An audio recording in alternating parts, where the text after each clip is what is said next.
The quiet hum of the dryer was the only sound in my small apartment, a peaceful rhythm to the late afternoon. I was folding my son's laundry, the scent of clean cotton filling the air. In my hands, I held a tiny superhero t-shirt, its bright colors a stark contrast to the gray exhaustion that had settled deep in my bones. It was in that small moment of peace that my phone buzzed, shattering the calm.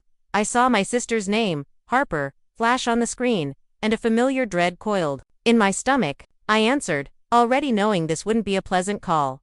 Harper didn't bother with a hello. Her voice was flat, commanding, a tone she'd perfected over years of getting everything she wanted. "You're watching Mia tonight." It wasn't a question. It was a decree, as if my entire existence was just a support system for her and her toddler. I sighed, the sound barely audible over the phone, and pinched the bridge of my nose, trying to ward off the coming headache. "Harper, I can't," I said, keeping my voice as steady as I could. "I have a night shift at the diner. You'll have to figure something else out. I'm sorry." There was a loaded silence on the other end, so thick I could almost feel it. It was followed by a sharp theatrical inhale, and then a laugh so full of poison it made my skin crawl. "You think you get to say no to me?" she hissed, the entitlement dripping from every word. "You really think you have a choice? Just watch what happens when I tell Dad." She hung up before I could even form a response. The line went dead, leaving me standing in a pile of clean laundry with her threat echoing in my ears. I tried to brush it off at first. Harper had always been the queen of drama, the center of our family's universe. Our parents had spent our entire childhood feeding her ego, catering to her every whim. If Harper wanted the moon, they would have started building a ladder for her. Me, I was the other daughter. The cautionary tale, the living example of what not to do, the mistake they whispered about at family barbecues when they thought I couldn't. Here, I was the one who got pregnant too young, the one who worked a dead-end job, the one who was supposed to be grateful for any scraps of attention they threw my way. Please subscribe to our channel and tell us in comments from where are you watching this video. By the time my shift ended and I dragged my weary body home that night, the air in the house felt heavy and wrong. The moment I walked through the door, I knew I had stepped into an ambush. Dad was sitting in his worn-out recliner, still in his muddy work boots, his hand crushing a half-empty beer can like it owed him money. Mom was perched on the armrest beside him, her perfectly manicured nails tapping a rhythmic, impatient beat on the glass bottle, like a countdown to an explosion. And there, standing behind them like a smug predator, was Harper. Her arms were crossed over her chest, and a smirk played on her lips as she watched me, her eyes gleaming with a cruel victory. She was a cat who had successfully cornered a mouse. "You ignoring family now, Reagan?" Dad's voice was dangerously low, each word deliberate and laced with a calmness that was far more terrifying than shouting. I let my worn bag slide from my shoulder and drop near the door, the small thud echoing in the tense silence. I shook my head slowly, trying to keep my own voice from trembling. I wasn't ignoring anyone. I just couldn't babysit. I had to work. Dad let out a dry, hollow laugh that held no humor. "Work? Work for what?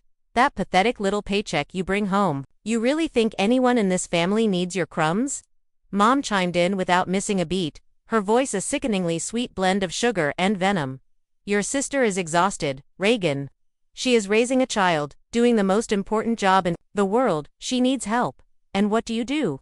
You hide behind a greasy apron at some cheap diner. It's pathetic." I clenched my fists at my sides, my nails digging so deep into my palms that I felt the sting. "I'm doing my best," I said, my voice rising despite my efforts to control it. "I'm taking care of my son.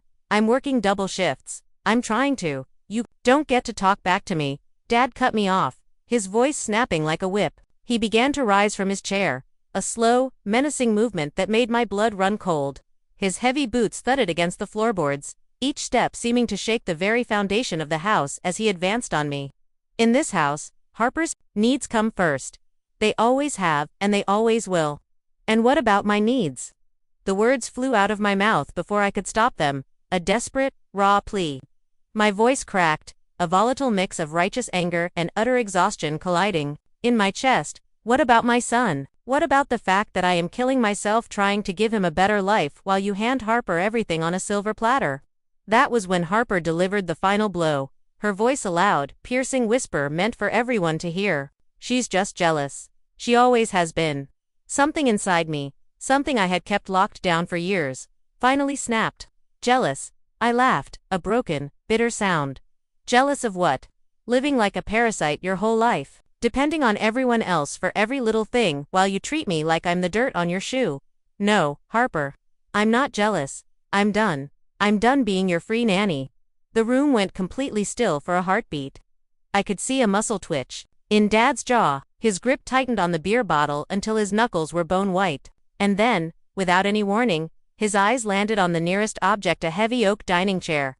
He grabbed it, his face contorted in a mask of pure rage, and swung it with all his strength. The sickening crack of wood against bone was deafening. Pain exploded across the side of my face, a blinding white-hot agony that stole my breath. I hit the floor hard, the rough carpet scraping my palms raw. My ears were ringing, a high-pitched whine that drowned out everything else, and my vision blurred into a swirling vortex of colors and shapes. Somewhere through the haze, I heard my mom's voice, as sharp and cold as a shard of glass. That's what happens when pigs forget their place. Blood, warm and metallic, pooled in my mouth. I tried to speak, to scream, to say something, but the words came out as a garbled, broken mess. Through my blurry vision, I saw Harper laugh. She actually laughed. She looks ridiculous, she snickered. Look at her. Who's jealous now? I crawled toward the wall, my entire body trembling uncontrollably, and used it to push myself into a sitting position. My heart was pounding in my chest, a frantic hammering rhythm born not from fear, but from something much darker, much heavier. It was a rage that burned slow and deep, a fire being stoked with years of pain and betrayal. I stared at all three of them, my father, my mother, my sister, tasting my own blood and the bitterness of their cruelty. You'll regret this, I managed to force out, my voice barely a whisper, but they heard me. They all heard me. Dad sneered, towering over my crumpled form on the floor. You don't scare me, Reagan. You'll do as you're told, or you won't survive. In this family, that's not a threat, that's a promise.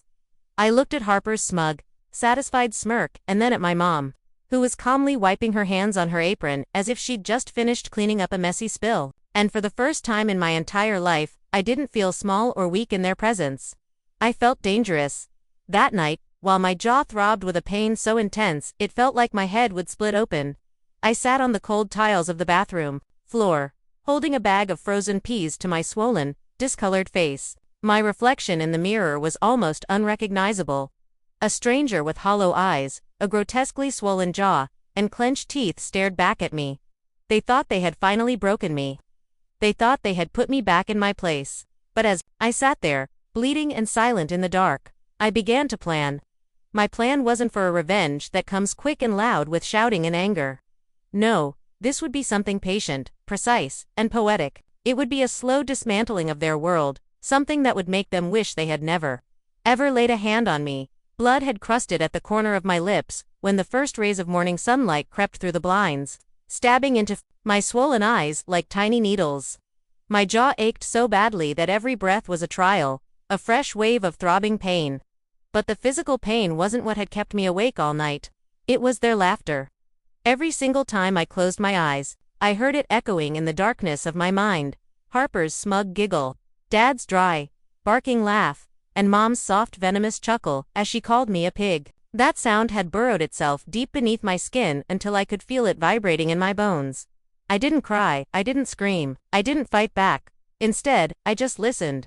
I lay on that cold bathroom floor for hours, replaying every insult, every betrayal, every single moment I had been shoved aside for Harper since the day I could walk. Birthdays they forgot, dreams they dismissed, sacrifices they demanded, and the endless, crushing parade of your less than. That night, something inside me that had once been soft and forgiving hardened into cold, sharp steel. When I finally forced myself to step into the kitchen the next morning, the acrid smell of burned bacon hit me first. Harper was at the table, casually scrolling through her phone as if she owned the entire world, while Mom hummed a cheerful tune over the stove. Dad was leaning against the counter, a fresh beer already in his hand before breakfast had even been served. He didn't even bother to look up when he spoke. You're babysitting Mia today. No excuses. My jaw throbbed as I forced the word out, my tone flat and devoid of any emotion. No. Harper's head snapped up from her phone, her eyes wide with disbelief. What did you just say? I said no. I repeated, a little louder this time. Dad slammed his beer bottle down on the counter, so hard that foam splashed across the surface. You don't get to tell me no in my house, Reagan. I finally met his eyes, holding his furious gaze, for the first time in years without flinching. Then maybe it shouldn't be your house anymore. For a second, a stunned silence filled the room. Then Harper scoffed, a disbelieving little sound. Mom turned away from the stove, a spatula in her hand, her lips curling into that cruel smile she wore like expensive perfume. You think you can threaten us? She hissed. You're a waitress living paycheck to paycheck. You can barely feed your own kid, you are nothing without this family. I tilted my head slowly, ignoring the sharp spike of pain it caused. Funny, I whispered, because this family treats me like I'm already nothing. Harper let out a high, sharp laugh. Oh my God, are you finally losing it? This is cute. What are you going to do, Reagan? Run away again? Cry to your broke friends? Nobody wants you. Not even your ex. That's why he left you. The words were meant to be daggers, meant to sting and wound me, but they didn't. Not anymore. I walked past them, my steps slow and deliberate, feeling their confused and angry eyes follow my every move. I picked up my bag from the floor where I'd dropped it last night and slung it over my shoulder. Where are you going? Dad barked, his voice laced with confusion. I didn't turn around. To work, I said evenly. To earn money. Something you wouldn't understand. Behind me, I heard my mom mutter, ungrateful little rat. But I just kept walking. At the diner, I plastered a smile on my face for the customers, pouring coffee and taking orders on autopilot. But inside, I was quiet and cold. Every clink of a coffee cup, every sizzle of the fryer, every fake laugh I gave to a regular customer, all of it blurred into a meaningless background noise behind the raging, silent storm in my head. By the end of my shift, I knew exactly what I had to do. This wasn't about a single chair smashed against my jaw anymore. It wasn't even about being forced to babysit Mia. This was about decades of being made to feel invisible in my own family, and I realized that my invisibility could now be my greatest weapon. I started small, with subtle, almost harmless acts of defiance. I stopped answering Harper's calls when she wanted last-minute favors. I stopped picking up the groceries Mom would text me to get on my way home from work. I stopped giving Dad rides to the bar whenever his old truck inevitably broke down. At first, they didn't seem to notice, too absorbed in their own self-important lives. But then, slowly, they did.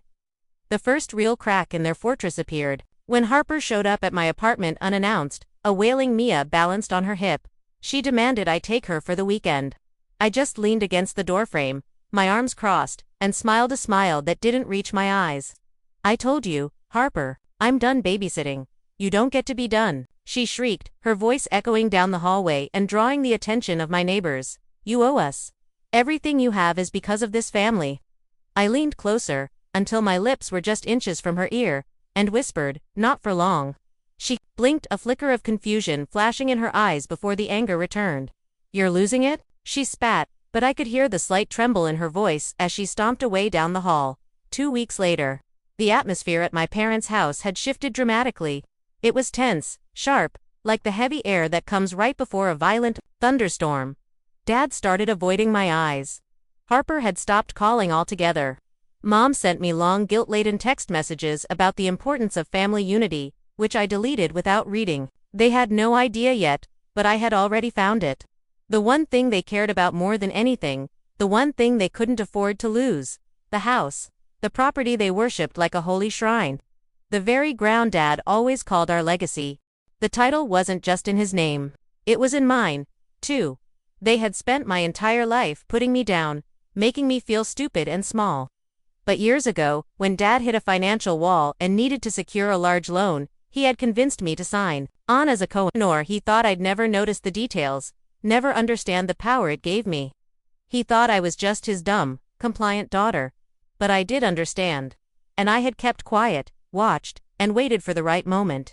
Now, all I had to do was move the final pieces of my plan into place. I looked down at the official papers spread across my small kitchen table that night. Contracts, copies, legal forms I'd had notarized during my lunch breaks at the diner. My hands didn't shake. My heart didn't pound with fear. For the first time in my life, I wasn't scared of them. For the first time, they should have been scared of me. I waited until the day of Harper's big family brunch. It was the one where she had invited half the neighborhood, her boss, and every so-called important person she could find, all to show off their picture-perfect life. The sun was merciless that Sunday morning, but I felt nothing but a cold calm. My jaw still clicked when I chewed, a permanent, painful reminder of the chair Dad had slammed into my face. But I didn't wear that pain like a wound anymore. I wore it like a suit of armor. When I arrived, the party was in full swing. Harper was on the porch in a ridiculous satin dress, holding Mia on her hip and posing for photos like a celebrity. Mom hovered behind her, obsessively rearranging plates of tiny pastries as if it were a royal coronation. Dad was already half drunk, laughing too loudly near the grill. The moment Harper spotted me, her perfect smile twisted into a sneer. "Oh, wow," she said, loud enough for her guests to hear. "You actually showed up. Didn't think we'd see you here after your little meltdown." Dad barked out a laugh, beer sloshing over his fingers. Look who finally remembered where she came from. I smiled slowly, a genuine smile this time, letting the silence hang between us for a long moment. "Trust me," I said softly, my voice carrying. In the sudden quiet, I remember exactly where I came from. Before Harper could fire back with another insult, a sleek black sedan rolled up the long driveway and stopped right by the front steps. A man in an expensive suit stepped out. It was Mr. Holloway, the wealthy property developer Dad had been bragging about for years. The man he'd promised would make this family rich by buying a part of their precious land. Only this time, he wasn't here to see Dad. He was here to see me. "Miss Reagan," Mr. Holloway said warmly, walking right past my father to shake my hand in front of the entire stunned gathering. "Everything is finalized. As of this morning, the property has been officially and legally transferred under your name alone. Congratulations." You could have heard a pin drop on the manicured lawn. Dad's face went from a smug, ruddy red to a ghostly, sickly pale in a single heartbeat. "What?" he stammered, taking a clumsy step forward. "That's impossible. That's my land." I turned to him, holding up the signed and notarized papers I'd brought with me. I held them out casually, like a dagger disguised as an olive branch. "Not anymore." Harper's jaw dropped open. Mom's hand froze in midair, a delicate pastry crumbling to pieces between her fingers. You can't do this," Dad roared, his voice cracking with desperation. "We built this house with our bare hands. And you tried to break my face with yours," I said coldly, my voice ringing with clarity and strength. "Maybe you should have thought about that before you smashed my jaw with a dining chair." Gasps rippled through the crowd of guests. Mr. Holloway cleared his throat politely, but I wasn't finished. I raised my voice just enough for every single guest to hear my next words clearly. "For years, you all treated me like trash while you worshipped Harper. You called me useless, worthless, a pig." I held up the title deed, my voice as steady and solid as stone. "Well, now this worthless pig owns every single inch of the ground you're standing on." The silence that followed was suffocating, absolute. Mom was the first to recover, stepping forward with a trembling, fake smile that didn't come close to reaching her panicked eyes. "Reagan, sweetheart," she cooed. "We're family. We can work this out." I tilted my head, looking at her as if were a stranger. Family. That word means something very different to me now. I turned my gaze deliberately toward Harper, who looked like she was about to either faint or explode.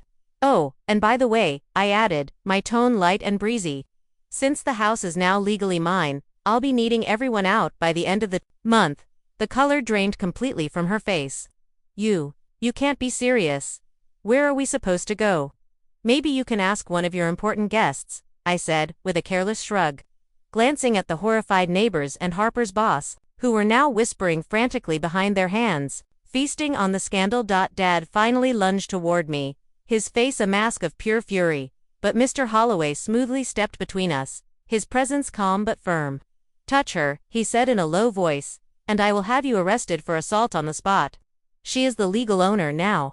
That broke him. For the first time in my life, I saw my father, the man who screamed, hit, and commanded, look utterly small and powerless. I didn't stay for the rest of their ruined brunch. By the time I reached my car at the end of the driveway, I could hear their voices rising behind me. Harper was openly sobbing, Mom was begging, and Dad was shouting empty threats he no longer had the power to enforce. The immense weight of their control over me had evaporated like smoke in the wind. But that wasn't the real revenge. 2 weeks later, I drove past the house one last time. The curtains were gone from the windows. The lawn was already overgrown with weeds. A large for rent sign stood proudly at the edge of the driveway. I had leased it to a family of strangers. People who didn't know my family. People who didn't care about their so-called legacy. People who would now live in the house they thought they would rule forever. Forcing my family to drive past it every single day and know that it wasn't theirs anymore. That was my revenge. It wasn't in screaming or fighting or destroying them with violence. It was in quietly and completely erasing them from their own kingdom. And as I drove away, a sense of deep, quiet peace settled over me, and I finally understood something profound. Sometimes the sharpest knife isn't made of steel. Sometimes, it's silence. Please subscribe to our channel and tell us in comments from where are you watching this.